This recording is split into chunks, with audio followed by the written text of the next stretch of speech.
यहाँ पर अफीम, यहाँ पे गांजा, यहाँ पे शराब, यहाँ पे जुआ, सट्टा, सब के सब इन्हीं लोगों के छत्र छाया में, इन्हीं लोगों के ये जो काउंसलर इन्हीं के छत्र छाया में कई लोग हैं। 2020 में पूरे कमहट्टी में बम की बारिश हुई थी, उनका भी एक वो भी कैंडिडेट है। ऐसे लोगों के खिलाफ हमारी लड़ाई है।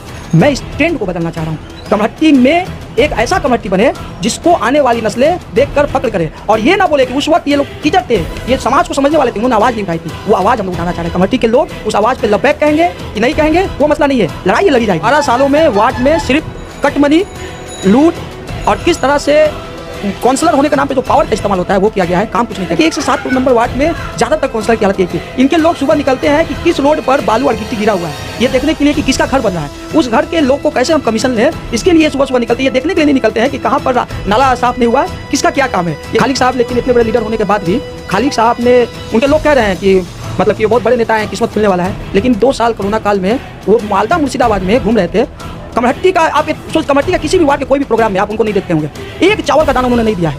यहाँ के कल्बों ने, यहाँ के असाधारण लोगों ने मदद किया है, वो लेकिन फेसबुक में थे, तो वो यहाँ पे फैक्टर नहीं रखते हैं। पार्टी का सिंबल है, पार्टी का अपना एक वोट होता है, उनको कुछ वोट मिलेगा। आदाब, नमस्कार, आप सभी का स्वागत है एचवी न्यूज़ और सेकुलर इंडिया न्यूज़ में। आपको बता दूं इस वक्त हम लोग कमहट्टी विधानसभा में हैं, 5 नंबर वार्ड में। मेरे सामने में सीपीएम के कैंडिडेट बैठे हुए हैं, मोहम्मद अफजल खान साहब। तो सबसे पहले आपका स्वागत है एचवी न्यूज़ और सेकुलर इंडिया। शुक्रिया। आपको बता दूं कि ये एक पेशे से एक टीचर भी है और इस मरतबा इनको यहाँ से टिकट मिला है। तो उम्मीद करते हैं कि 5 नंबर वार्ड में जो भी परेशानी यहाँ के आवाम के लिए उन पर सुधार आएगा अगर ये यहाँ से जीतते हैं। तो हम लोग कुछ बातों में रोशनी डालने की कोशिश करते हैं इनसे बात करके। सबसे पहले अफजल साहब बताएं कि इस वार्ड में अभी आपको जो टिकट मिला है, तो इस वार्ड में टोटल वोटर्स कितने हैं ये बताएं आप। यहाँ पे 5400 प्लस वोट हैं। और यहाँ पर पोलिंग स्टेशन कितने हैं? यहाँ पे 6 है, लेकिन अभी कोरोना की वजह से ऑक्सिलरी एक बूथ हो रहा है, तो 7 बूथ हो जाएंगे। 7 बूथ हो जाएंगे। पोलिंग स्टेशन 3 है, बूथ 7 है। तो इससे पहले भी यहाँ पर सिटिंग काउंसिलर जो रह चुके हैं, तो क्या लग रहा है कि यहाँ पर अभी भी 5 नंबर वार्ड में कुछ काम बाकी रह गया है, या यहाँ के आवाम को जो सहूलियत पहुँचना चाहिए यहाँ के काउंसिलर नहीं पहुँचा सके? मतलब काम बाकी रह गया ये पूछने, अगर आम लोगों से पूछते तो वो आपसे बोलते कि भाई आप कहाँ रहते हैं। काम को पीछे किया गया है। 2005 से 10 तक जो काम हुआ था, 10 के बाद से 12 साल हो गया। 2 साल तो ये लोग कोऑर्डिनेटर थे। 12 सालों में वार्ड में सिर्फ कट मनी, लूट और किस तरह से काउंसलर होने के नाम पे जो पावर का इस्तेमाल होता है वो किया गया है। काम कुछ नहीं किया गया। निकासी का प्रॉब्लम कभी भी दासू बागान में नहीं था। 5 नंबर वार्ड का बड़ा हिस्सा दासू बागान का पड़ता है। ग्रीन व्यू, प्रसाद नगर, ये सब इलाका बीटी रोड के ऊपर है, वो भी है ESI सगरत्तू का। लेकिन 3500 वोटर यहाँ के हैं, 3500 से ज़्यादा वोटर है। तो यहाँ पे निकासी, पानी कभी नहीं जमता था, बरसात में पानी जमता है। निकासी पिछले 10 सालों में एक मरतबा भी नहीं हुआ। राजेश दास यहाँ काउंसलर थे 2010 तक, उन्होंने निकासी करवाया था।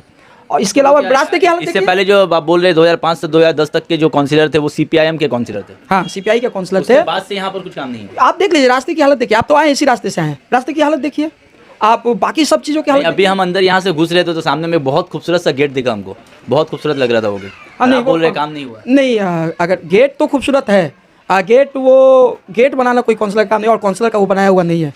वो गेट अलग है। वो गेट मतलब कि एक मोहल्ले के हिसाब से वो बना हुआ है। लेकिन काउंसलर का काम गेट बनाना नहीं होता है, वो बनाया भी नहीं है। काउंसलर का काम होता है निकासी को देखना, काउंसलर का काम होता है रास्ते की हालत को देखना, काउंसलर का काम होता है कि साफ़ सफाई पे ध्यान रखना, काउंसलर का काम होता है कि ओल्ड एज पेंशन, विधवा पेंशन, लड़कियों के लिए कोई स्कॉलरशिप आ रहा है कि नहीं आ रहा है। ये माइनॉरिटीज़ का एरिया है, उर्दू बोलने वालों का एरिया है। स्वास्थ्य साथी कार्ड दिए यहाँ पर, स्वास्थ्य साथी कार्ड का सही सरकार का भी कैंप यहाँ पर नहीं लगा है क्या? ना, द्वारे सरकार का कैंप लगा है। द्वारे सरकार में लोग खुद से जा रहे हैं, भर रहे हैं। देखिए, ये द्वारे सरकार का MP MLA का तो वोट है नहीं ना, इस वोट में जीतने से। हाँ, डिजिटल राशन कार्ड के लिए जब चेंज हुआ, एक बार नहीं 3 4 बार काउंसलर के पास लोग दौड़े। आज तक बहुत सारे लोग हैं जिनको आज तक डिजिटल राशन कार्ड नहीं मिला है। ये 5 किलो जो चावल मिल रहा था उसके लिए उनको दर दर भटकना पड़ा था। काउंसलर सिर्फ और सिर्फ अपने घरों पे सोकर, वो लोग सुबह निकलते हैं। उनको काउंसलर के बारे में बोल रहे, थोड़ा उनका नाम बताएंगे? नहीं, ये किसी एक काउंसलर की बात नहीं कर रही, ये 1 से 7 तक की बात मैं बता रहा हूँ, जनरलाइज बात बता रहे हैं। ये कोई एक काउंसलर की बात नहीं बोल रहे हैं, हम लोग नाम नहीं लेते हैं। पहले कौन काउंसलर थे यहाँ पे? इससे पहले एक लेडी वार्ड था, एक लेडी काउंसलर थी, इस बार उनको नहीं टिकट मिला। हम एक वार्ड की बात नहीं कर रहे, हम बोले कि 1 से 7 नंबर वार्ड में ज़्यादातर काउंसलर की हालत यही थी। इनके लोग सुबह निकलते हैं कि किस रोड पर बालू और गिट्टी गिरा हुआ है, ये देखने के लिए कि किसका घर बन रहा है। उस घर के लोग को कैसे हम कमीशन लें, इसके लिए सुबह सुबह निकलते हैं। ये देखने के लिए नहीं निकलते हैं कि कहाँ पर नाला साफ नहीं हुआ, किसका क्या काम है। ये गिट्टी बालू, अगर एक टाली का घर को अगर एक टाली हटे तो एक पिरेक का भी कीमत लगता है ठोकने के लिए, घर वाले को देना पड़ता है। ये चला है। इसके लिए इस बार, हालांकि 2019 में यहाँ 90% लोगों ने, उर्दू बोलने वाले लोग हैं, TMC को वोट दिया है। 21 में यहाँ से मदन मित्रा जीत के गए हैं। टीएमसी के 90% उर्दू बोलने वालों ने 90%, हम लोग को 10% से कम वोट मिला यहाँ, उनको वोट दिया था। लेकिन आज के डेट में काउंसलर के लोग जो घूम रहे हैं बोल रहे हैं ना 9 बजे के बाद वोट नहीं होगा। आप सोच लीजिए 2 इलेक्शन में जहाँ से 90% वोट मिला हो, वहाँ काउंसलर के लोग या कैंडिडेट जब ये सोच उनकी रखते हैं कि 9 बजे के बाद वोट नहीं करना होगा, नहीं तो हार जाएंगे। क्यों नहीं? क्योंकि उनको पता है कि इनका चेहरा नहीं है वोट लेने लायक। ये लोग काम नहीं किए हैं। उस वक्त बीजेपी को रोकने के लिए 19 में और 21 में लोगों ने वोट दिया था। तो इतना कुछ आप बोल रहे हैं अफजल खान साहब, तो यहाँ के आवाम को जब परेशानी होता है तो उससे ऊंचे अधिकारी जैसे एमएलए, जहाँ यहाँ के एमएलए हैं मदन मित्रा, श्री मदन मित्रा जी, तो काउंसिलर का कंप्लेन लेके क्या मदन मित्रा जी के पास नहीं जाते? मदन मित्रा क्या मतलब कि कुछ नहीं कर रहे हैं यहाँ पर? ये मुझको जानकारी नहीं है, मैं तो उस पार्टी से जुड़ा हुआ नहीं हूँ। मैं ये जानता हूँ कि यहाँ के जो कैंडिडेट हैं या जो काउंसलर थे उन्होंने काम नहीं किया। ये आप पब्लिक रिव्यू लेके देख सकते हैं। अभी जो काउंसिलर यहाँ से जिनको टिकट मिला है, खालिद साहब जो है, उनको यहाँ 5 नंबर वार्ड से टिकट मिला है, तो क्या लग रहा है वो यहाँ से जीत हासिल कर सकेंगे? नहीं, पहली बात की खालिद साहब तो हम सुने हुए हैं, बहुत बड़े लीडर हैं, वेस्ट बंगाल के वाइस प्रेसिडेंट, पता नहीं और क्या क्या हैं खालिद साहब। लेकिन इतने बड़े लीडर होने के बाद भी खालिद साहब ने, उनके लोग कह रहे हैं कि मतलब कि वो बहुत बड़े नेता हैं, किस्मत खुलने वाला है। लेकिन 2 साल कोरोना काल में वो मालदा मुर्शिदाबाद में घूम रहे थे। कमरहट्टी का आप सोच, कमरहट्टी का किसी भी वार्ड के कोई भी प्रोग्राम में आप उनको नहीं देखते होंगे, एक चावल का दाना उन्होंने नहीं दिया है। यहाँ के कल्बों ने, यहाँ के असाधारण लोगों ने मदद किया है, वो लेकिन फेसबुक में थे, तो वो यहाँ पे फैक्टर नहीं रखते हैं। पार्टी का सिंबल है, पार्टी का अपना एक वोट होता है, उनको कुछ वोट मिलेगा, लेकिन जेन्युइन वोट हुआ। और मैं चैलेंज कर रहा हूँ टीएमसी के जो कैंडिडेट हैं उनको, उनके लोग बोलते फिर रहे हैं कि क्यों मेहनत कर रहे हो लोग, 9 बजे के बाद हम लोग लूट लेंगे, और वो बोल रहे हैं कि बहुत बड़े हम लीडर हैं। मैं चैलेंज कर रहा हूँ कि अगर वो वोट कराएंगे 4 नंबर पे रहेंगे, क्योंकि 3 जो कैंडिडेट यहाँ पे हैं कांग्रेस के हैं और एक आज़ाद उम्मीदवार है, मैं हूँ, ये मोहल्ले के कैंडिडेट हैं, 5 नंबर वार्ड के कैंडिडेट हैं, और ये लोग 2 सालों में क्या पिछले कई सालों से काम करते आ रहे हैं, वो इस इलाके के नहीं है। वो 4 नंबर पर रहेंगे और 100% 4 नंबर पर रहेंगे। हो सकता है 3 नंबर के लिए लड़ाई लड़े, 1-2 पे नहीं रहेंगे, ये गारंटी है। अच्छा, अभी मैं जब यहाँ से आ रहा था तो आपके बारे में जब पता किया या 5 नंबर वार्ड से सीपीआईएम को टिकट किनको मिला, तो आपका नाम आया कि मोहम्मद अफजल खान साहब को मिला है। आप बहुत ही अच्छे कैंडिडेट हैं। तो कुछ लोगों ने आपके बारे में बताया कि आप यहाँ से बंगाल को रिप्रेजेंट कर चुके हैं मैराथन में। हालांकि यहाँ तक ये भी सुनने को आया कि आपका एक पैर नहीं है, ट्रेन एक्सीडेंट में आपका एक पैर कट गया था, आर्टिफिशियल आपके जो है पैर, उसके बावजूद भी आप मैराथन जीते हैं, इतना हौसला करके। तो ये हौसला मैराथन में जो हौसला आपने दिखाया था, क्या लग रहा है इस मरतबा यही हौसला आप इलेक्शन में दिखाएंगे? नहीं, ये लड़ाई जो है वो मैराथन, वो एक्सीडेंट हुआ है बहुत 1996 में हुआ था। मैं बंगाल का फर्स्ट ब्लेड रनर हूँ। मुझको लेकर बहुत सारी बातें, मैं अपनी तारीफ नहीं करना चाह रहा हूँ। और यहाँ के लोग तो आपका तारीफ बहुत कर रहे हैं। हाँ, अल्लाह का करम है, लोगों के साथ रहा हूँ और मैं हमेशा लोगों के साथ रहता हूँ, इसलिए वो मेरे भाई हैं, मेरे दोस्त हैं, यहाँ के मेरे बुजुर्ग हैं, वो मेरी तारीफ़ करेंगे। और मैं हौसला इसलिए, मैं अपने खुद को अफजल खान यहाँ पे नहीं उठा हुआ है। कमरहट्टी के लोगों को, उनकी उम्मीदों को, तालीम मेयार को बेहतर करने का जो सोच है, यहाँ के लड़कों में किस तरह, यहाँ के लड़के कलकत्ता के बाकी इलाकों के जो उर्दू एरिया है वहाँ के लड़कों के साथ कंधे में कंधा मिला के जिस तरह वो आज आगे बढ़ रहे हैं, यहाँ पे लड़कों को, नए लड़कों को गुंडा बनाया जा रहा है। उनको मतलब मुझको बोलने में शर्म आ रहा है। उनको लीडरों का चमचा बनाने की तरबियत दी जा रही है, उनको अपने पैरों पे खड़ा होने नहीं दिया जा रहा है।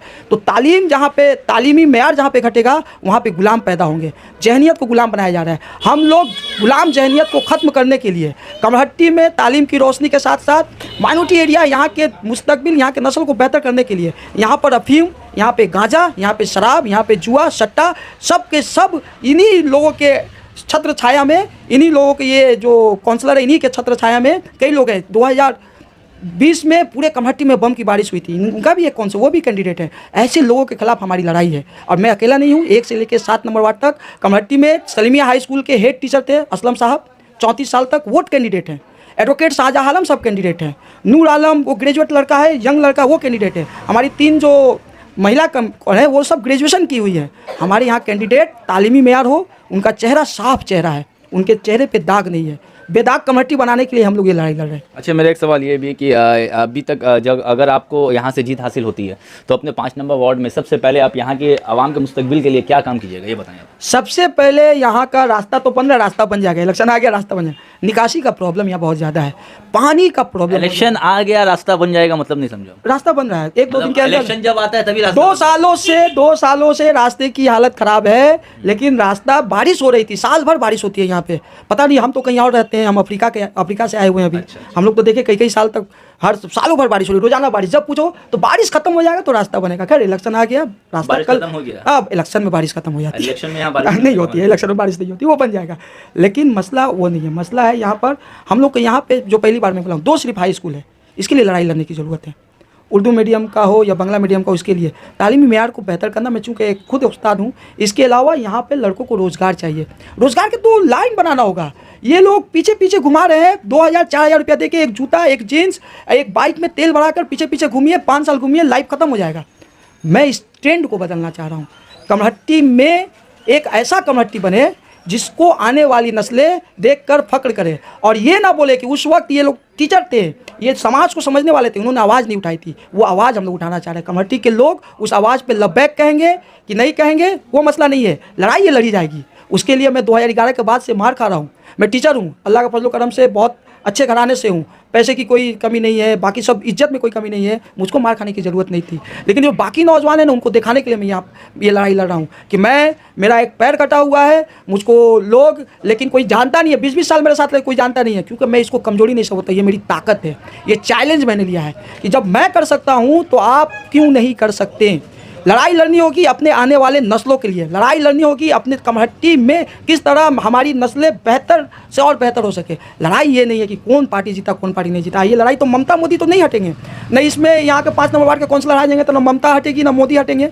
ये लड़ाई है यहाँ में माइनॉरिटी का जो पैसा आता है, स्लम्स एरिया है, उन इलाकों को उस पैसों का इस्तेमाल होगा कि नहीं होगा।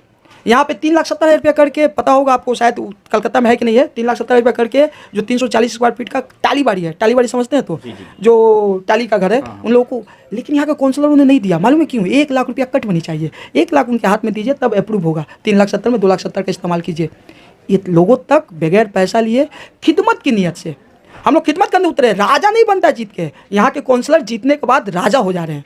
हम लोग खिदमतगार हैं, खिदमत करेंगे। 5 साल अगर हम लोग खिदमत करें, मैंने चैलेंज किया और कहा है कि इस साल मुझको अगर मैं जीत गया, अगर आप लोगों ने अपनी मोहब्बत दी मुझे, और अगर इलेक्शन हुआ तो मैं चैलेंज कर रहा हूँ 80% से अगर 1% वोट मुझको मिला तो मैं रिजाइन दे दूंगा उसी दिन। 79% वोट अगर हमको मिला इस 5 नंबर वार्ड से तो मैं रिजाइन दूंगा उसी दिन। अगर मुझको कोर्ट के कागज़ पे कल टीएमसी के लोग हों या टीएमसी का जो कैंडिडेट आके लिखा लें कि अफजल खान अगर 5 बजे तक वोट हुआ, 79% आपको मिला तो आप रिजाइन दीजिएगा, मैं कोर्ट के पेपर पर लिखने के लिए तैयार हूँ। इतना बड़ा चैलेंज कर रहा हूँ। लेकिन मेरी बात वो नहीं है, मेरी बात है कि यहाँ पर कौन सा क्या करना चाहता हूँ। मैंने कहा है कि 5 साल अगर जिता दीजिए, अगर 2027 में इलेक्शन हुआ, एक बैनर, एक पोस्टर, एक घर में अगर मैं गया तो मैं वोट मांगने नहीं जाऊँगा। लोग खुद से आके वोट देंगे तो वोट देंगे। मैं एक बैनर नहीं लगाऊंगा, एक झंडा नहीं लगाऊंगा। मैं अपने काम से मैं अपील करना चाहूँगा कि आपको अगर लगता है कि अफजल खान जो आपका बेटा है, आपका भाई है, आपका दोस्त है, अगर उसको वोट देने के बाद वो आपके लिए काम कर सकता है तो मुझको वोट दीजिए, वरना मुझको वोट मत दीजिए। आपको जो लगता है कि जो बेहतर उम्मीदवार उसको वोट दीजिए। मैं अपील यही करूंगा कि लेकिन सोच समझ के दिल पे हाथ रख के वोट दीजिएगा। बहुत बहुत शुक्रिया अफजल साहब। तो देख सकते थे ये कमरहट्टी विधानसभा से 5 नंबर वार्ड से CPIM के कैंडिडेट मोहम्मद अफजल खान साहब थे, और हम लोग आपको कमरहट्टी असेंबली की तिल तिल की खबर देते रहेंगे। तो ऐसे लाइव अपडेट के लिए आप बने रहे HV न्यूज़ और सेकुलर इंडिया न्यूज़ के साथ। मैं शेख वसीम, धन्यवाद।